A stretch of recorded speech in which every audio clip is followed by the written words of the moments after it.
एक छोटे गांव में एक बुढ़िया रहती थी। वो बिल्कुल ही अकेली थी। उस बुढ़िया का कोई भी नहीं था। वो बुढ़िया बहुत ही गरीब थी। बुढ़िया रोज जंगल से लकड़ियां लाकर उन्हें बाजार में बेचकर अपना पेट बड़ी ही मुश्किल से भर पाती थी। उस बुढ़िया का एक पड़ोसी था सरजू। सरजू ने एक गाय पाल रखी थी, जिसका सरजू बिल्कुल भी ध्यान नहीं रखता था। यहाँ तक कि उसे खाने के लिए चारा भी बड़ी ही मुश्किल से देता था। एक दिन की बात है। इस गाय का मैं क्या करूं?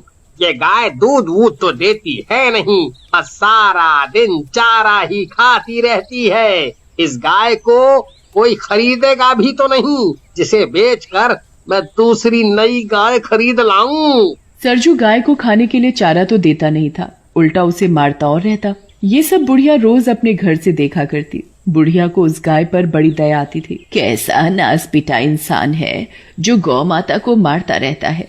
ऐसे आदमी को तो नरक में भी जगह नहीं मिलेगी। पाप लगेगा इसे, पाप। जब देखो बेचारी गाय को मारता ही रहता है। एक दिन की बात है। बुढ़िया सरजू के घर के आगे से जा रही थी, तभी उसे गाय के जोर जोर से चिल्लाने की आवाज आई, जिसे सुनकर वो रुक जाती है और वो सरजू के आंगन में झांक कर देखती है। लगता है गाय बहुत भूखी है, तभी इतने जोर जोर से शोर मचा रही है। ये सरजू खुद तो अपना पेट भर लेगा और घूमने निकल जाएगा, लेकिन बेचारी बेजुबान गाय के ऊपर इसे जरा भी दया नहीं आती। फिर बुढ़िया कहीं से गाय के लिए चारा लेकर आती है और सरजू के आंगन में जाकर गाय को चारा खिलाने लगती है और उसके सिर पर बड़े प्यार से हाथ फेरती है। चारा खाकर गाय का शोर मचाना बंद हो जाता है। गौ माता, तुझे भूख लगी थी ना?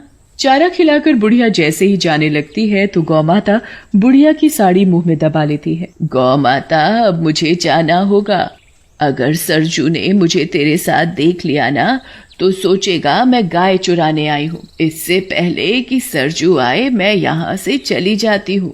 बुढ़िया को ना चाहते हुए भी वहाँ से जाना पड़ता है और फिर जैसे ही रात होती है, बुढ़िया बेचारी गाय के बारे में सोच सोच कर बड़ी परेशान हो रही थी। फिर पता नहीं कब उस बुढ़िया को नींद आ जाती है और अगली सुबह फिर जैसे ही सुबह होती है, बुढ़िया सीधे सरजू के पास जाती है और उससे कहती है, क्या तू मुझे अपनी गाय बेचेगा? सरजू गाय के बेचने की बात सुनकर अंदर ही अंदर खुश होने लगता है।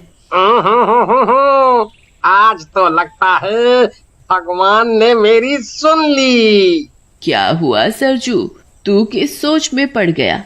बता, तू मुझे अपनी गाय बेचेगा? हाँ माँ, क्यों नहीं। तो ठीक है, ये ले अपने पैसे और गाय मुझे दे। एक बात समझ में नहीं आई अम्मा, तुम इस बूढ़ी गाय का करोगी क्या? तुझे तेरी गाय के पैसे मिल गए ना, बस। बुढ़िया सरजू के हाथ में पैसे पकड़ाकर उससे गाय लेकर अपने घर आ जाती है और गाय को अपने आंगन में एक खूंटे से बांध देती है और उसे हरा हरा चारा खिलाती है और बड़े प्यार से गाय को निहारती है, जैसे उसे कोई अपना मिल गया हो। और फिर जैसे ही रात होती है, बुढ़िया गाय के आगे चारा डालकर सोने चली जाती है और अगली सुबह बुढ़िया सवेरे जल्दी जल्दी उठकर गाय का गोबर उठाती और फिर गाय के नीचे से साफ सफाई करके उसे नहलाती धुलाती है और फिर उसे खाने के लिए चारा देती है। ले गौ माता, चारा खा। बुढ़िया गाय को अपने हाथों से चारा खिलाती है। बुढ़िया के पास खुद के लिए खाने को होता या ना होता, पर वो गाय के लिए हमेशा समय से चारा खिलाती और उसकी खूब सेवा करती। वो गाय को जरा भी तकलीफ नहीं होने देती। बुढ़िया रोज रात को सोने से पहले उसे चारा देना नहीं भूलती थी। गाय भी बुढ़िया से बड़ी खुश होती। बुढ़िया की गाय अब पहले से ठीक हो चुकी थी। एक रात बुढ़िया गाय को चारा देकर सोने चली जाती है और जब वो सुबह उठती है और गाय के पास जाती है तो बुढ़िया के तो होश उड़ जाते हैं। ये क्या? गाय ने सोने का गोबर किया? क्योंकि वो गाय कोई मामूली गाय नहीं थी, एक जादुई गाय थी जो सोने का गोबर देती थी। फिर वो बुढ़िया चुपचाप गाय के नीचे से सारा सोने का गोबर उठाकर अपने कमरे में ले जाती है।